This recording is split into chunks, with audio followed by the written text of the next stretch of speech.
Okay, good morning and welcome to Ag Talking Raw, where I talk raw about agriculture and other things that are on my mind and other people's minds as well. Okay, so, I'm a little tired. Worked really hard the last few days, pounding out bales. Got over 1,000 bales through that little big square baler, the Krone baler, which we're going to touch base on with the Krone baler. Things I like, things I don't like, and, we're also going to talk about a New Holland baler. Of course, this is going to be in response to a certain person over across the river who just for some reason thinks he has enough experience to, talk about every piece of equipment that's ever been built and used by man. But first things first, we're just going to go right on ahead and read a few of these comments from last week because, I was talking about that America's Grow Row, and I watched some of the activities that are going there this weekend. This weekend as I was working. So there's a new building going up over there, and there was just a few cars in the driveway or the garage or whatever, right along the front main building. Didn't really see too much going on. It is the 4th of July. Well, I guess the 4th of July weekend started last week, and it'll continue through this week because guess what? Today is Independence Day, the 4th of July. Tomorrow's my birthday. I don't generally celebrate it, but if you want to send me a bunch of money, little kids, you can. No, I'm just joking. You don't have to do that. But anyway, my dad always talked about Soupy Sales and how he went. Anybody that's older than me would, quite a bit older than me would know who Soupy Sales was. And if you don't know who Soupy Sales was, you can Google Soupy Sales in his career. But he was a comedian, and his audience was children. And I guess he used to sit on a couch. I'm not sure. I don't think I've ever actually watched the show. But Soupy Sales, in one of his episodes, he says, "Okay, boys and girls, I want you to go into your mother's pocketbook. It looks like this." And he pulls out a pocketbook from behind a chair or couch or whatever. And he says, "Go inside and take out this. It's $1. You can send this to Soupy Sales at blah, blah, blah, Hollywood, California," and boom. And he got a lot of kids to send him a bunch of money. He got in a bunch of trouble for it. But that's not what I want. Don't do that. Yeah, Oh, my God. But anyways, I'm waking up here, and I'm going to read some comments, and I'm going to talk about balers, I guess, and, my experience with different types of balers and things like that, just to appease people that are listening or watching or whatever, And if you don't know who I'm talking about the Farming Life or Elm Custom Harvesting. He's the same person, but anyway, what illegal activity is the charity engaged in? Never said it was illegal activity. This is a guy by the name of Seven, Seems they must be getting their vegetables from some farmer trying to shut down charity now. God, you are a fucking prick and a half. Fuck off, you whiny little bitch. Okay, so this must be one of these people, this number 7 here, that is receiving something for nothing without doing anything to receive it. And that is what my problem is. If America's Grow Row wanted to actually go into these communities where these less fortunates, let's call them less fortunates, because we all have the same opportunities here in the United States of America. It's all a mental thing, whether you actually do it or don't. The government should butt out of that, let the charities be what they were before the 1960s, and like churches and other charitable organizations to take care of the people the way they feel, they see fit. I have a big problem with welfare and other programs like that, but that's just me. This program I have a problem with because it is a farming program where they take do-gooders, good people. I'm sure they think they're doing a great service for the people that are receiving these fruits and vegetables, but they're not. What they're doing, of course, if you read the website, it says, we are educating people on hunger and food. They're not educating the people that are receiving the food. They're educating, well, they might give them a pamphlet because they might give them a pamphlet to read, but that's about it. But what they're doing is they're educating people to come out to the farm. Now, if there are some people that are receiving food that are volunteering, then this does not apply to you. But the vast majority of people that are receiving these free fruits and vegetables are not. They're not putting in a day's labor anywhere to receive it. At least, not that I've ever had the experience of seeing. So number 7, there is no illegal activity. It's just, my problem with it is they're not educating the people that are receiving the food. Teach a man to fish, he fish. Give a man a fish, he eats for a day. Teach a man to fish, and he'll eat for a lifetime. That's the point, and that's the religious part of it. If you want to go for that, the Jesus fish, the little Jesus fish you see on the bumpers of cars, and then you see the evolution ones, the ones with legs, and then another fish in the other one's mouth. But that's just the way it is. So 7, I hope you understand what I'm saying. I know it's really hard for you because you're just a condescending asshole, but that's okay because it takes condescending assholes in the world too. Anyway, unfortunate, the classless trolls have little else in their pathetic lives except for the harassment of hardworking farmers. It's sad.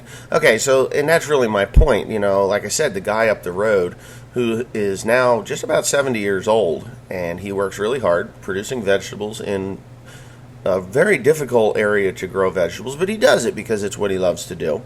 He makes the trip a couple times a week into New York and other fresh markets around the area within 60 miles of everywhere, and he sells his goods. Now, I'm not saying that these people that are receiving the fresh vegetables and fruits would actually go to these markets because, quite honestly, I don't know that they would. The government has it set up that if you're on welfare, you can eat Twinkies and, Captain Crunch cereal and cigarettes and beer before you would, they don't require you to buy vegetables. I actually was in the grocery store line one time with a woman that was buying Calcan. You know what Calcan is? Calcan's dog food. And she had food stamps. This is when food stamps were actually food stamps. They came in a book. And I had no idea what the hell it was. Honestly, I really didn't because I was never on food stamps. The only thing I remember as a kid was green stamps, which were things that you got. I don't even know what the hell they were. I think they were given out through the government, and I hear they're quite valuable now. I think my mom still has some. You redeemed them. They were like coupons. You redeemed them at the grocery store. I don't remember where they came from, whether they were government or not, but they were something that you had to do something to get them. It wasn't welfare. So, anyways, Calcan. Well, the woman, the checkout says, this isn't covered by food stamps, and she pitched a fit. Well, then keep them.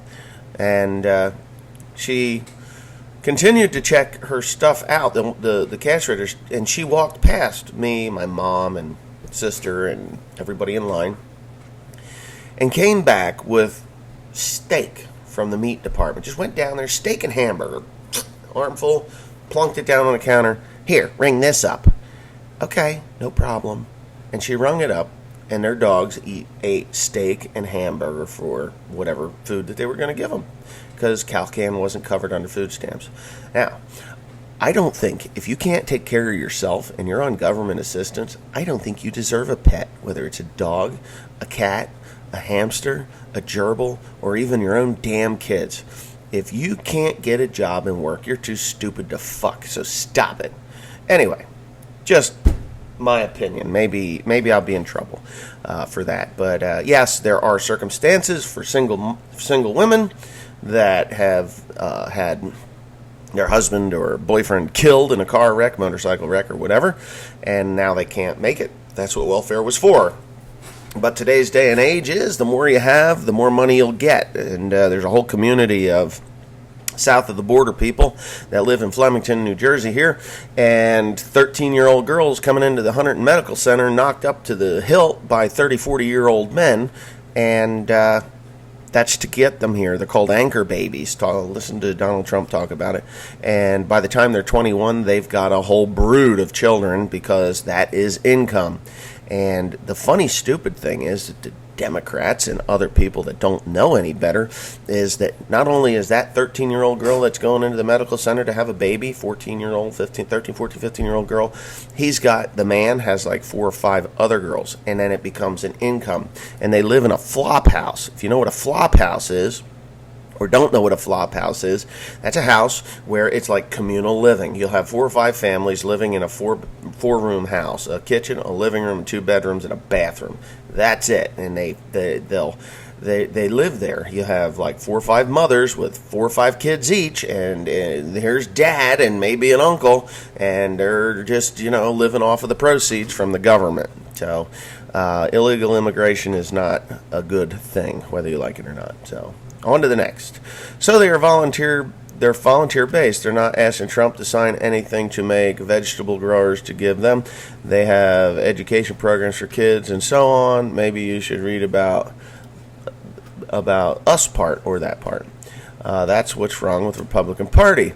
They under no circumstances believe in helping anybody in need unless you are a fetus. Okay, so the Democratic Party will kill a fetus right up till 9 months. Yeah, they will. Snip it behind the neck. I watched the program, and I heard Hillary Clinton say the same thing. Okay, so every fetus should have a chance to live. The only time you should abort a fetus is if you have been raped, or maybe it's a pregnancy that could jeopardize the woman's life. A mentally retarded child, I think, is a child that should be loved anyway. That's just my thoughts and opinions on it. And I have 3 children, and I'm telling you right now, if I went for, say, the blood test, if the blood tests were drawn and they said, hey, you have a mentally retarded child, I would still love that child till the day that it died. That's just me. Not saying that everybody should do that. Now, as far as helping anybody, yes, that's what charitable organizations are for, is to help people. But help people that are willing to help themselves. Not these freaking hogs that are sitting at the fence waiting to be slopped. That's my point. And the education programs are not for the people that are receiving the stuff. It is for the people that are volunteering. I know this, okay? So, Kevin Guthrie, get your shit together, get it straight. I don't like spending my hard-earned tax money on deadbeats that, don't want to help themselves. If, back in the 1930s, the government was in, or the world was in a huge depression, and the government came out with a program. It was called the CCC.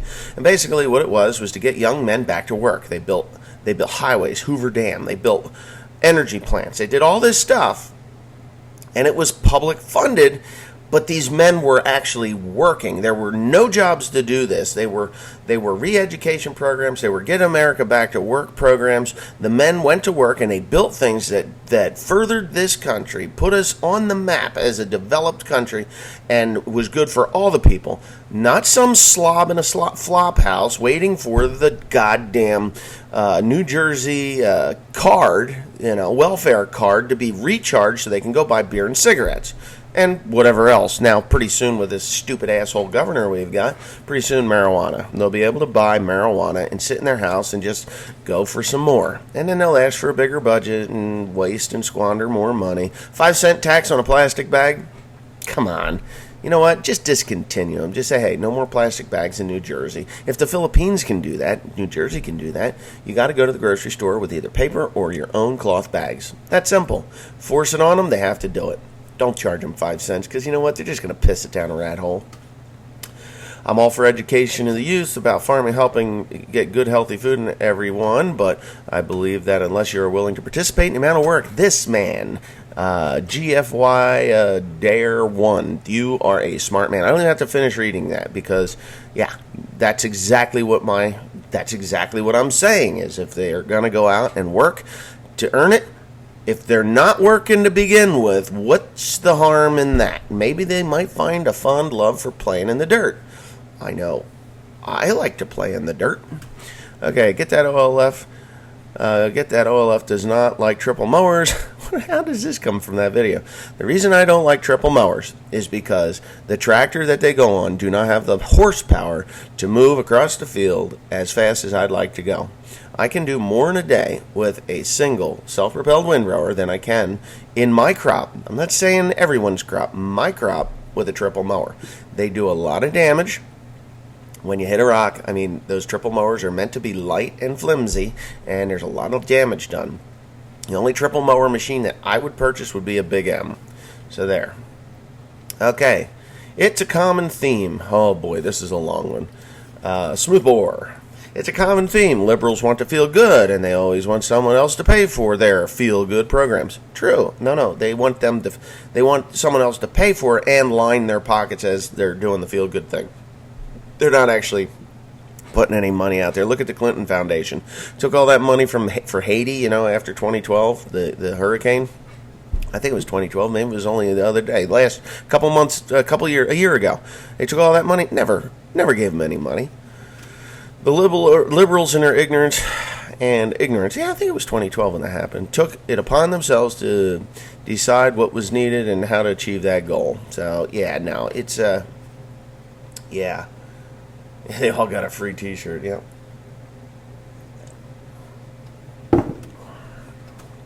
Yeah.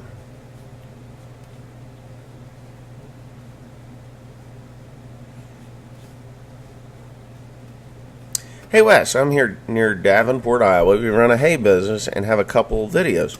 But we have to expand our business because we're turning people away. What would you look at for equipment, new or used? We now have 3 round balers and 2 pull-behind mowers. Honestly, the pull-behind mowers are hard on your neck, they're hard on your back, they're hard on your everything. I know they're cheap. If you want to get more acres on the ground faster, 2 round balers should handle just about everything a single self-propelled windrower can get on the ground. Get yourself a good tedder. A good tedder and a good hay rake. The 2 round balers will be fine. You're lacking in dropping the hay on the ground. 2 12-foot hydro swings are just not going to cut it. You can double your production with one. I had 3. Let's see, what did I have? I had 4 pull type mowers and still couldn't feed a New Holland baler. 4. I had a hydro swing, the Gale hydro swing, and 3 New Hollands. When I went to the self-propelled case windrower, I sold 3 of the pull types and kept the Gale, obviously, and then I never hardly hooked to the Gale because the self-propelled was knocking it down that fast. So, I know you ain't crazy about Kuhn, but check out their 112. They're built good if you're looking to go a different way in the future. Yeah, I know. That's exactly what I had was a Kuhn. I didn't like it. Like I said on the other channel, you have a great group of helpers there. It looks like they took some initiative to help you address the problems you really need them. Give them compliments. They look like a great group. Sorry to hear the case problem occurred. Yeah, well, that's under investigation now. That thing is just, it is. So, like all other charities, it is good for the ones that started it but will be and is abused. Here at the food bank, you can drive by on the day it is open and the Cadillacs and Lincolns are lined up to pick their monthly share. Ha! I knew this. Some people have no sense of shame and will do anything to save money, even if they have it to spare, while others would rather go without rather than be seen receiving a handout. Yes, I agree with that. Okay, so Teresa used to work at a grocery store up here, and these women, older women, would come driving into the store with their Mercedes, their Audis, their BMWs, their fanciest cars you can think of, and they were swiping their assistance card and fur coats and diamond rings and all this stuff. So, how does this happen? You wonder, how the hell does this happen? Well, I'm going to tell you how it happens. And the abuses that Mitch P. has pointed out are everywhere. So you get these people, these lovely, well-to-do, wealthy people that are taking this money. They're driving there. They should at least go get an old jalopy to go down to the food bank with. But here's what happens. They marry a guy. They both go to college. Yay, we're in college. We're young. We're smart. We can do anything. Anything in the world. So the husband and the wife, they go and they get a job. She's working, and boom, I gotta have a family. So 2 years into her career, she's like, I just got pregnant, so I drop out. But the husband, he's a lawyer, a doctor, an investment banker. He's all this stuff up here, and he just keeps climbing up the corporate ladder, making more and more money. And mom, the girl that was free the boobies kind of generation, then do whatever they're going to do.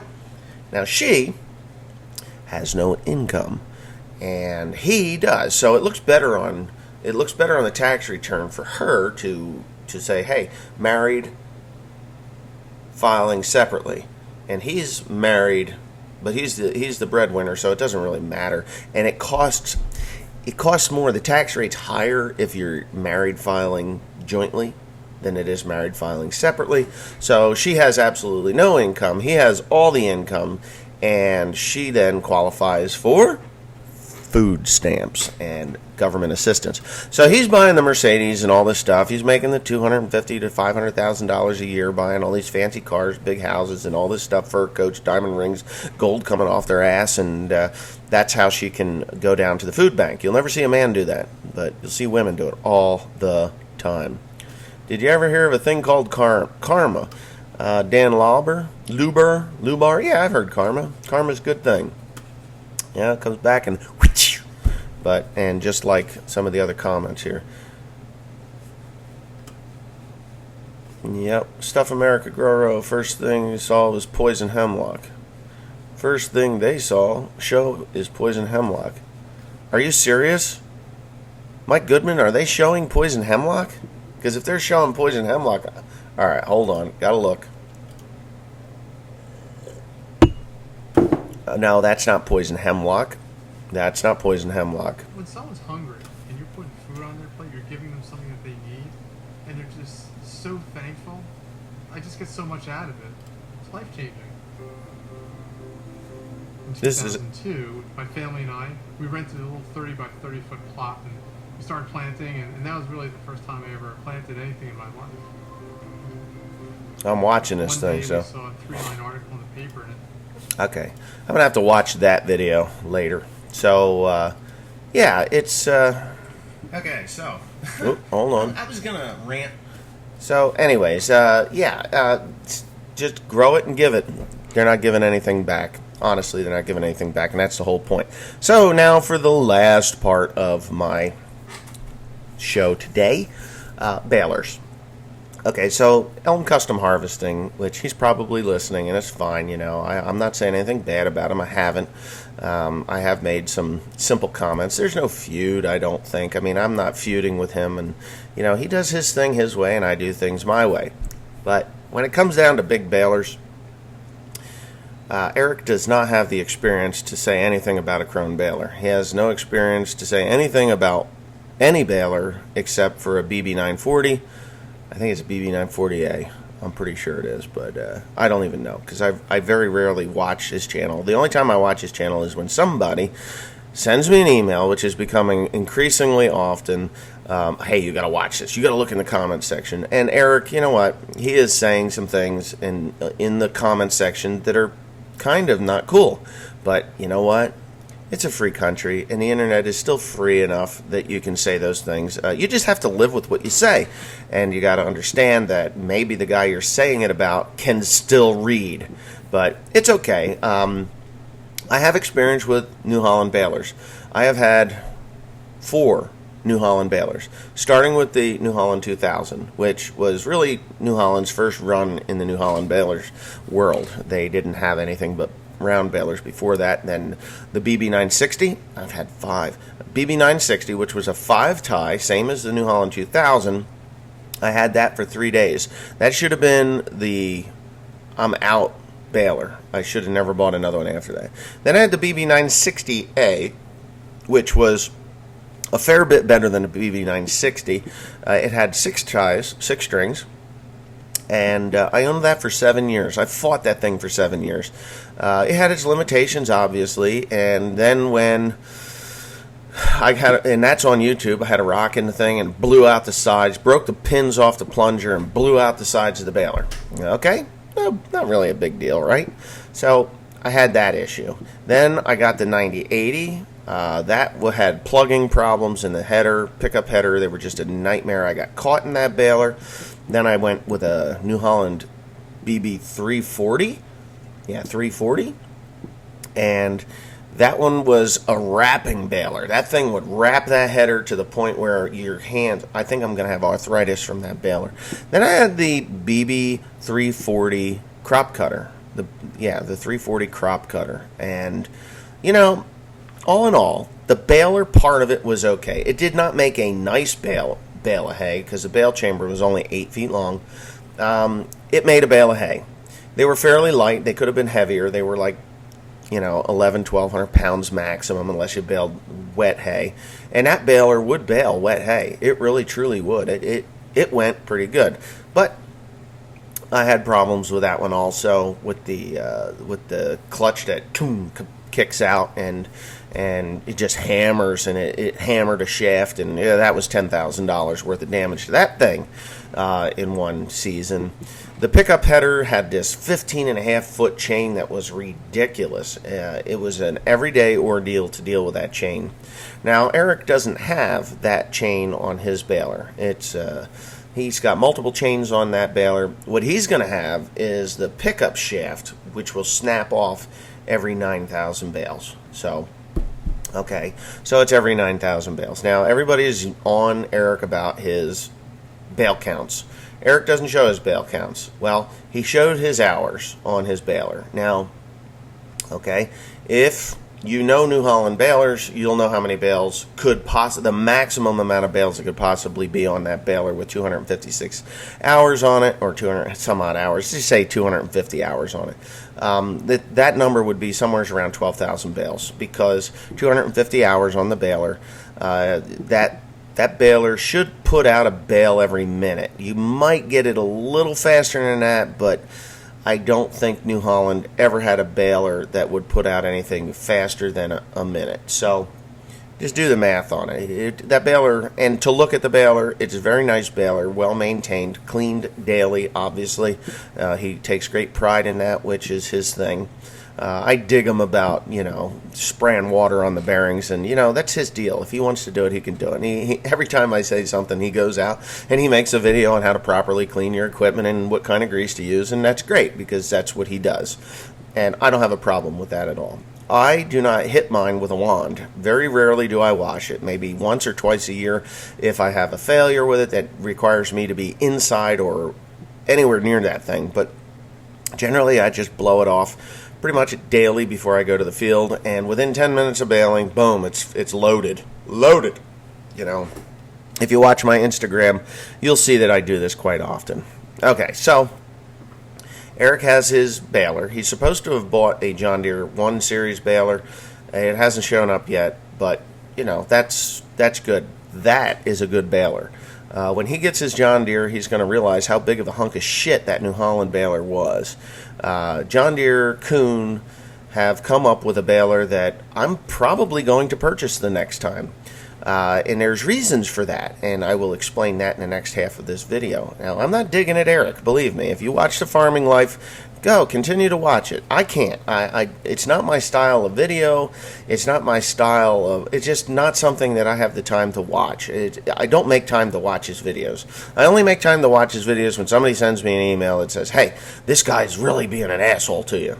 Hey, like I said, if you can do it and you want to do it, it's still free. I just know what kind of person is running that style of channel, and it's fine. I don't have any problems with the way Eric does anything in his life. That's his business.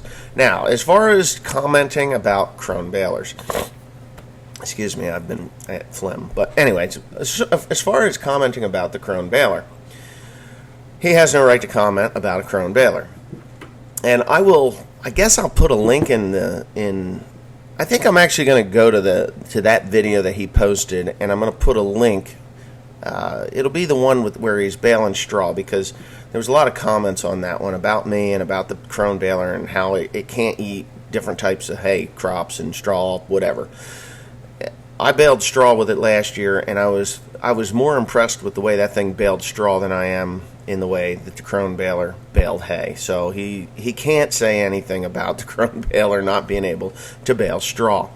Operators have a big influence on how a baler works. Anyways, he has watched my videos, obviously, and has made some comments about, oh, well, he can only bale till the dew sets on. That's not true. I could bale all night long, but it's hard on the baler. In some of the videos that I have watched of him baling at night, he goes 20 feet, stops, backs up, waits for it to feed in. I know the program. I've been there with a New Holland baler. He's never had a Krone baler, so he can't really say anything about it. But I'm going to say something about it.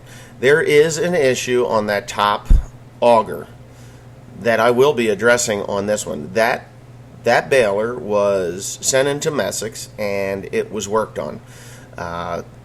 I got a hefty bill. There was supposed to be warranty on it, and of course Krone decided that warranty did not apply to the work that was done, and I got a staggering bill. And it is a staggering bill. Like, most people wouldn't spend that much money on their entire operations repair bills as I am spending on that one. It was a big nut to swallow. So anyway, on the top auger, there are corners where the auger comes to a corner to the end, and then there's these metal paddles that feed it into the VRS,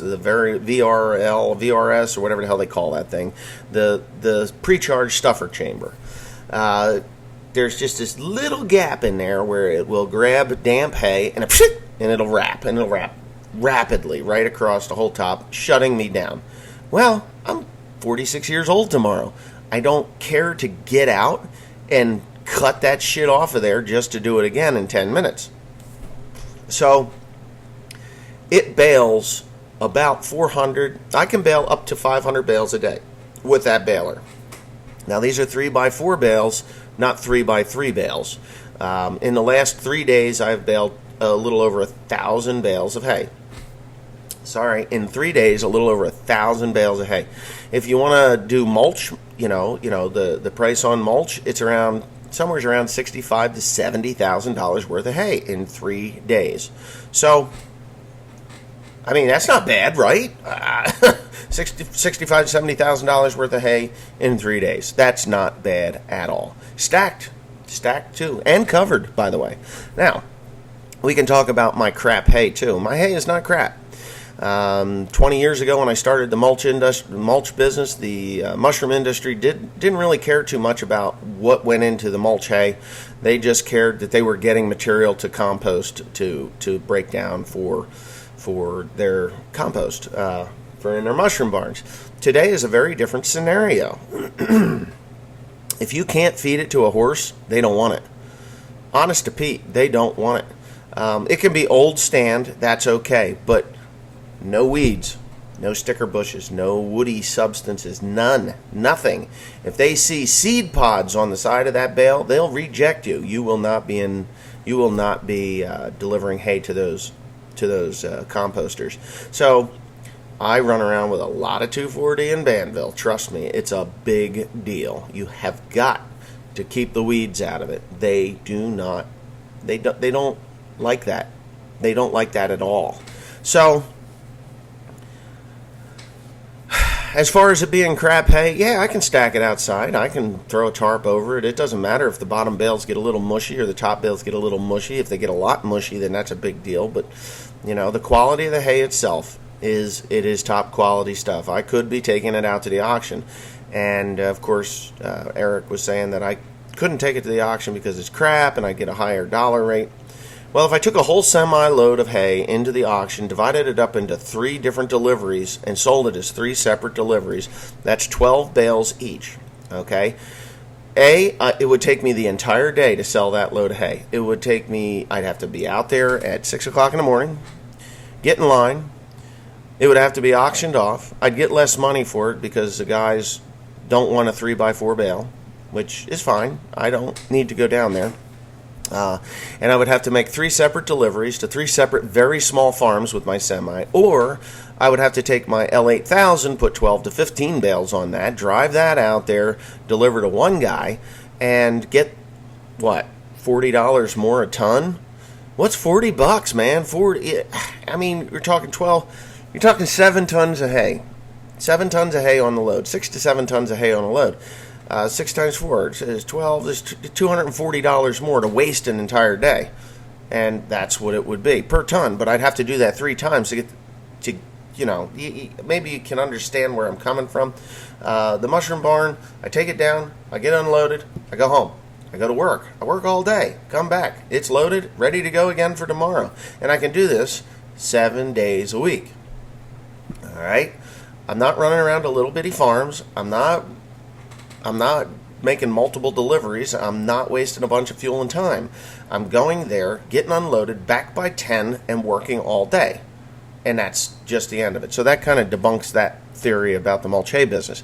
If there are piles and piles and piles of mulch hay that are rotting away in his area, that is because the quality of that material did not meet the standards of the composter. It was either full of weeds, full of straw, full of God knows what, or they were a newbie that never actually broke into the mulch business. And because if they don't know you, they won't buy from you. If you don't produce over 1,000 tons now, they will not buy from you. They will not talk to you. They will tell you, go find a broker that will buy that from you for $40 a ton, and they can deliver it to us because we don't want your shit. We don't want to deal with you. We want to deal with that West Pandy guy who produces nearly 10,000 tons a year, and we'll buy it from him because we know his quality product. And, I have had some problems in the past, but, that is just business in general. That's farming in general. Because usually when I've got problems, so does everybody else. So, as far as the Krone baler is concerned, you saw what I had to go through with New Holland balers. You saw the BB960A in the beginning of my YouTube career, and you saw the 9080. You saw the 9080, the 340, the 340 crop cutter, and that was it. That was the end of that, and now you've seen me run a Krone. When you see me run a Krone, you don't see me breaking down. The other day I did a live stream. It wrapped. I go home. I had to finish up. This accelerator, I call it an accelerator, but that top cross auger needs a tiny little bit of welding work on it to stop it from pinching the hay, to keep it from wrapping. That is it. Once I do that, it will be no problem. Now, when the dew sets on the hay at night, it packs a damn tight, heavy, wet bale. They deduct for moisture at the mushroom barn, and I can't have that. And I'm tarping a lot of hay this year because I'm going to be producing a shit ton of hay. And I'm throwing hay away because I didn't get enough tarp. So when you tarp hay that is moist like that, it creates a greenhouse effect. If you tarp it flat, it will go up, rot, go down, go up, evaporate, trickle down, and just do this continual cycle that will destroy your pile of hay completely. So I have A-roofed my stacks, which is normal for me to do. I had Timothy do it, obviously. He's Stack Master Tim. But you have to leave enough room at the ends of the tarps to allow air to flow through to keep the moisture flowing out of the pile. They will continue to dry out throughout the whole entire process, over the next 9 months. About 9 months. Let's say 12 months. I'll have those tarps off of there come April. That's when I usually take the tarps off so that I do get some moisture back into the hay, because it will become hyper dry, like 2% moisture. Yeah, I could bale it at 20% moisture, and then by spring it's 2%. Honest to Pete, that's the way it is. So when the dew sets on the hay, I could just slow down. I mean, really just slow right down. I can go from baling at 8 miles an hour in 2.5 to 3 ton to the acre hay down to 2 mile an hour and continue to bale all night long. But think about this. I have to drop to an eighth of what I was doing, or a quarter of what I was doing.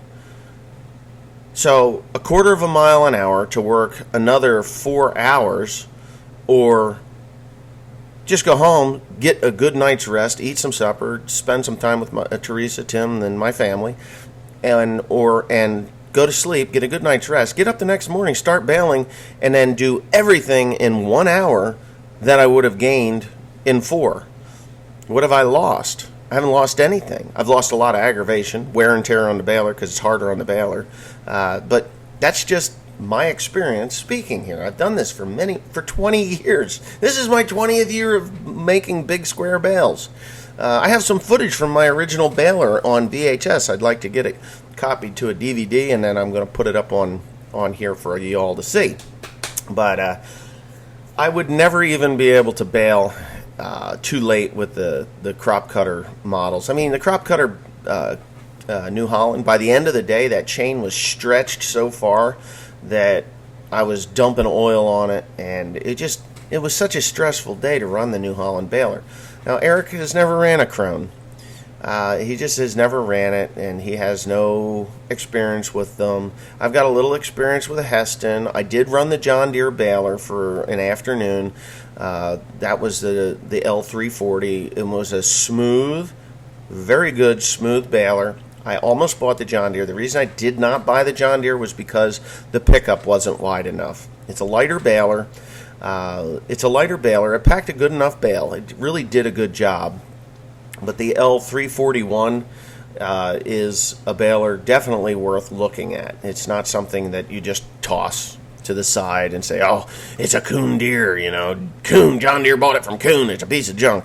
Actually, John Deere bought the base machine, the base frame, revamped it, so it had double knot systems, and they did a wonderful job of making the improvements to that baler that you have today. Quite honestly, I think that I will probably buy a John Deere baler this go round, for the simple reason is the maintenance costs on the Krone are staggering. And I'm not kidding you, staggering. When I say staggering, first year out, I had $9,000 in just general maintenance costs, and a lot of that was done. A lot of the other work was done through the warranty. It had a warranty on it. Has a warranty on it. Still does, but it's pretty much useless at this point. Last year we were over $20,000. And that's insane to be spending. So year one had pickup wear and stuff on it. That was well over $20,000. The warranty covered down to about I think the warranty covered down to about $4,500, and Krone actually paid. Well, I'm not even going to talk about that. But Krone picked up a lot through that warranty. This year, Krone was like, nah, we're not going to do it. Just excessive wear is now normal wear. Well, like the guys at Messick's, and God bless them, I mean, they're great guys. They do a good job.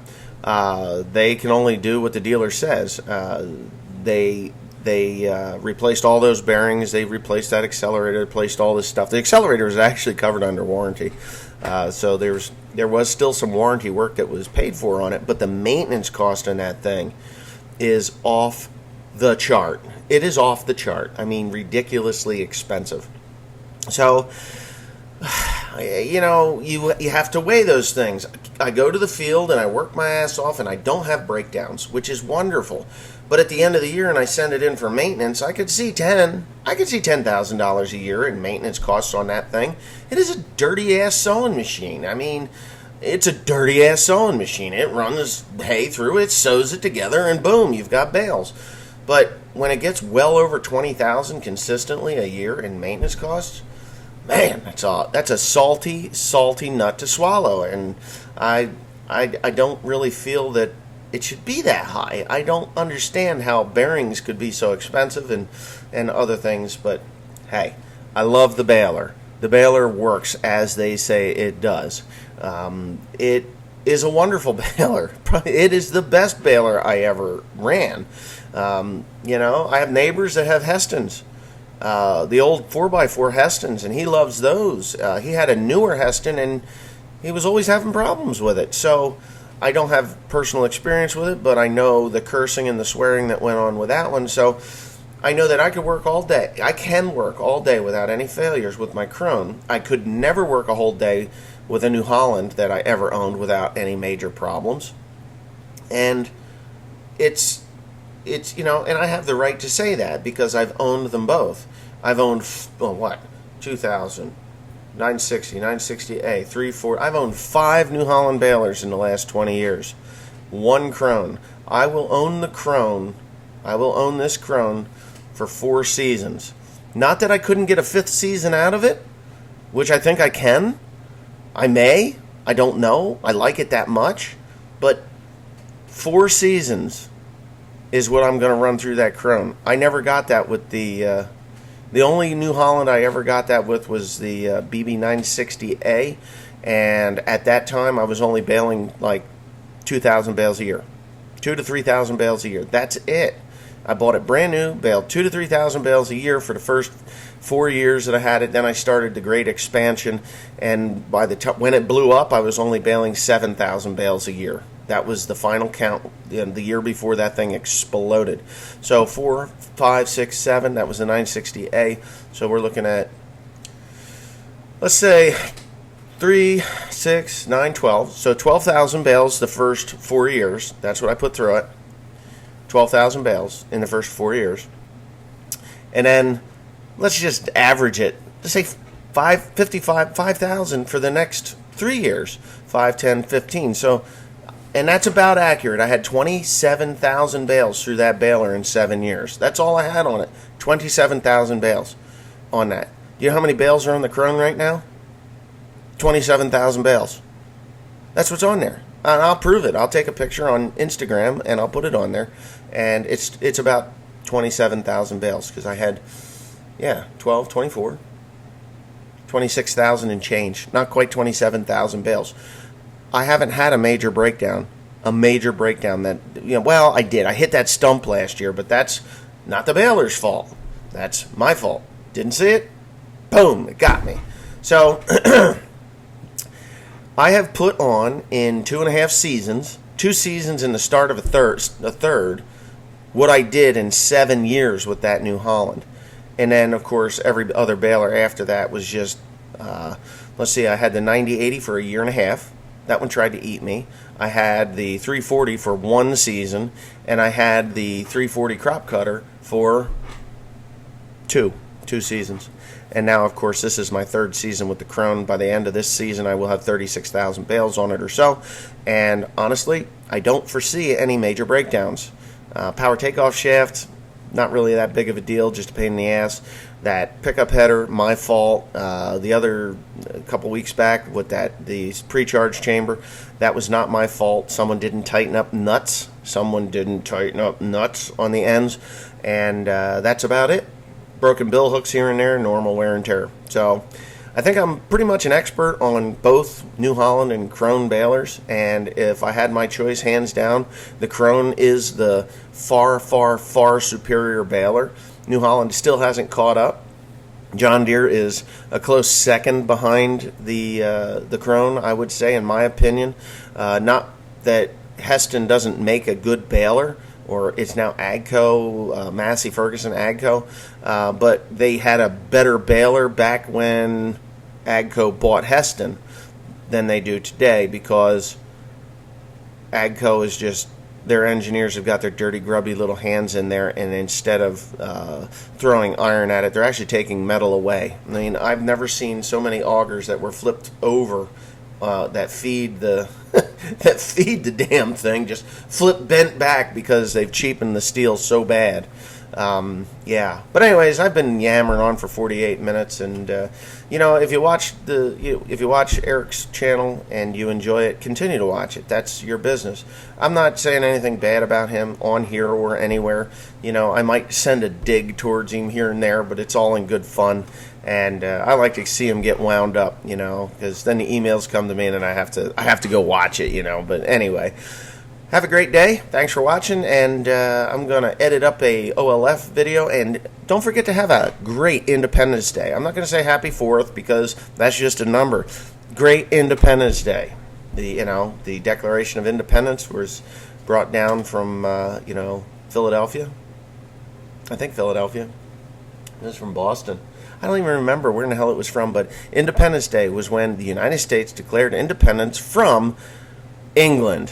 from England, Great Britain, and then there was I think an 8-year war, 7 or 8 years, called the Revolutionary War, when we became our own nation. We weren't the United States of America yet. That didn't happen until 1789.